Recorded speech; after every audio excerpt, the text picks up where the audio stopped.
নমস্কাৰ, স্বাস্থ্য সম্পৰ্কীয় অন্য এটা ভিডিঅ'লৈ আপোনালোকক স্বাগতম জনাইছোঁ।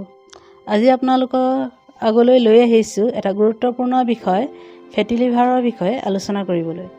আমাৰ শৰীৰত যেতিয়া অত্যাৱশ্যকীয় গ্ৰন্থি লিভাৰত চৰ্বি হিচাপে জমা হয়, তেতিয়াই লিভাৰটোক ফেটি লিভাৰ ৰোগ বুলি কোৱা হয়। যেতিয়া লিভাৰটোৰ ওজনতকৈ ৫-১০% অধিক চৰ্বি লিভাৰত জমা হয়, তেতিয়া লিভাৰৰ কোষবিলাক ধ্বংস হ'বলৈ আৰম্ভ কৰে। ফলত আমাৰ স্বাস্থ্যৰ ওপৰত ইয়াৰ বিৰূপ প্ৰভাৱ আৰম্ভ হয়। অৱশ্যে সময়মতে উপযুক্ত চিকিৎসা কৰিলে ফেটি লিভাৰ ভাল হয়। বহু লোকে বিশ্বাস কৰে যে যিসকলে অধিক সুৰা আদি সেৱন কৰে তেওঁলোকৰহে এই সমস্যাৰ সন্মুখীন হয়, কিন্তু এই ধাৰণা সঁচা নহয়। যিসকলে সুৰাপান নকৰে তেওঁলোকৰো এই ৰোগ হ'ব পাৰে। অৱশ্যে অধিক সুৰাপান কৰা লোকসকলৰ ক্ষেত্ৰত এই সমস্যাটো অধিক হোৱা দেখা যায়। যিসকল লোকে কেতিয়াও সুৰা সেৱন কৰা নাই তেওঁলোকৰো এই সমস্যা হ'ব পাৰে। ইয়াৰ বহুতো কাৰণ থাকিব পাৰে, যেনে উচ্চ কলেষ্ট্ৰলৰ স্তৰ, ডায়েবেটিছ, নিম্ন সক্ৰিয় থাইৰয়ড, মেদবহুলতা, চৰ্মহীনতা, অত্যধিক শৰ্কৰা আৰু চৰ্বিযুক্ত খাদ্য খোৱাৰ অভ্যাস, দেহৰ ওজন বৃদ্ধি, দেহত ট্ৰাইগ্লিচাৰাইডৰ পৰিমাণ বৃদ্ধি হোৱা আৰু কলেষ্ট্ৰলৰ মাত্ৰা বৃদ্ধি হোৱা, হাই ব্লাড প্ৰেছাৰ, পুষ্টিহীনতা ইত্যাদি। কেতিয়াবা গৰ্ভাৱস্থাৰ বাবেও নন এলকহলিক ফেটি লিভাৰ হ'ব পাৰে। কিছুমানৰ ক্ষেত্ৰত ই বংশগত হয়। অৱশ্যে মধ্যবয়সীয়া আৰু অধিক ওজনযুক্ত লোক নন এলকহলিক ফেটি লিভাৰত আক্ৰান্ত হোৱাৰ আশংকা অতি বেছি থাকে। প্ৰথম অৱস্থাত ফেটি লিভাৰে কোনো লক্ষণ নেদেখুৱায়। দৈনিক স্বাস্থ্য পৰীক্ষাৰ সময়তহে এই অৱস্থাটো ধৰা পৰে। প্ৰথম অৱস্থাত ফেটি লিভাৰে কোনো লক্ষণ নেদেখুৱায়। দৈনিক স্বাস্থ্য পৰীক্ষাৰ সময়তহে এই অৱস্থাটো ধৰা পৰে। পিছলৈ ফেটি লিভাৰত দেখা দিয়া লক্ষণসমূহ এনেধৰণৰ হ'ব পাৰে যে প্ৰথম অৱস্থাত ভোক নলগা, বমি ভাৱ হোৱা, কোনো কামত মন নবহা, ভাগৰ অনুভৱ হোৱা, শৰীৰৰ দুৰ্বলতা, ওজন হ্ৰাস হোৱা, পেটৰ মাজভাগত বা ওপৰৰ ফালে বিষ হোৱা, লিভাৰ ফুলি উঠা, পিছলৈ এলাৰ্জি হোৱা বা ছালৰ ৰং আৰু পচন ক্ৰিয়াৰ সমস্যা ইত্যাদি এনেকুৱা ধৰণৰ লক্ষণসমূহে দেখা দিব পাৰে। ফেটি লিভাৰ প্ৰতিৰোধ কৰিবলৈ অত্যধিক আৰু দৈনিক যিসকলে মদ্যপান কৰে তেওঁলোকে এই মদ্যপান পৰিহাৰ কৰিব লাগিব। চিকিৎসকৰ পৰামৰ্শৰ অবিহনে লিভাৰ ক্ষতি কৰিব পৰা কোনো ধৰণৰ ঔষধ সেৱন কৰিব নালাগিব। ভিটামিন আৰু খনিজ লৱণ সমৃদ্ধ কম চৰ্বিযুক্ত সুষম আহাৰ গ্ৰহণ কৰিব লাগে। এখন নিৰ্দিষ্ট দৈনিক ৰুটিন মানি লৈহে আহাৰ গ্ৰহণ কৰিব লাগে।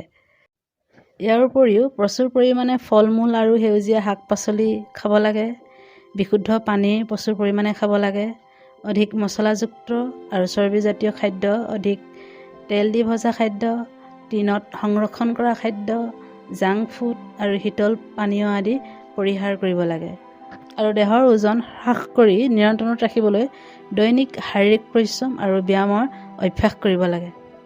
এইবিলাকৰ উপৰিও আমি ঘৰুৱা বনৌষধিৰ দ্বাৰা ফেটি লিভাৰ নিয়ন্ত্ৰণত ৰাখিব পাৰোঁ। প্ৰথমতে হ'ল তুলসী পাত।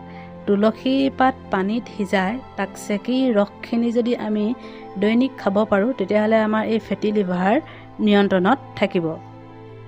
অমিতা আমাৰ স্বাস্থ্যৰ কাৰণে খুব উপযোগী, গতিকে আমি প্ৰতিদিনে খাদ্যত অমিতা খোৱাৰ অভ্যাস কৰিব লাগে। এনে কৰিলে আমাৰ এই ফেটি লিভাৰ স্বাভাৱিক অৱস্থালৈ অতি সোনকালে ঘূৰি আহিব।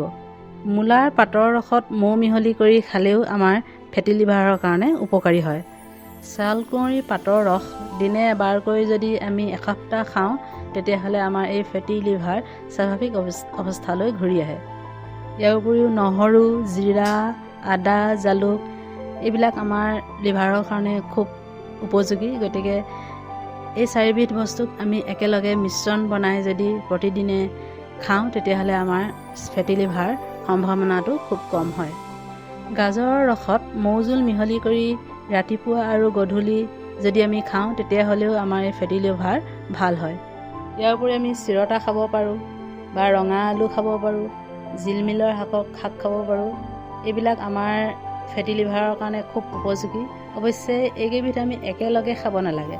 বেলেগে বেলেগে আমি যদি খাওঁ তেতিয়াহ'লে আমাৰ লিভাৰৰ কাৰণে খুব উপযোগী হয়।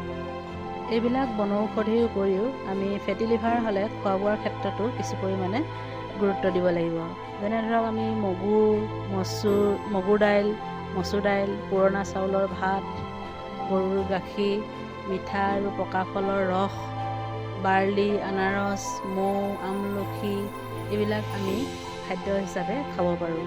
ইয়াৰ উপৰিও ৰাতিপুৱা মুকলি বতাহ লোৱা বা ৰাতিপুৱা শুই উঠি গা ধোৱা এইবিলাক কৰিলে আমাৰ ফেটি লিভাৰ স্বাভাৱিক অৱস্থালৈ ঘূৰি আহে।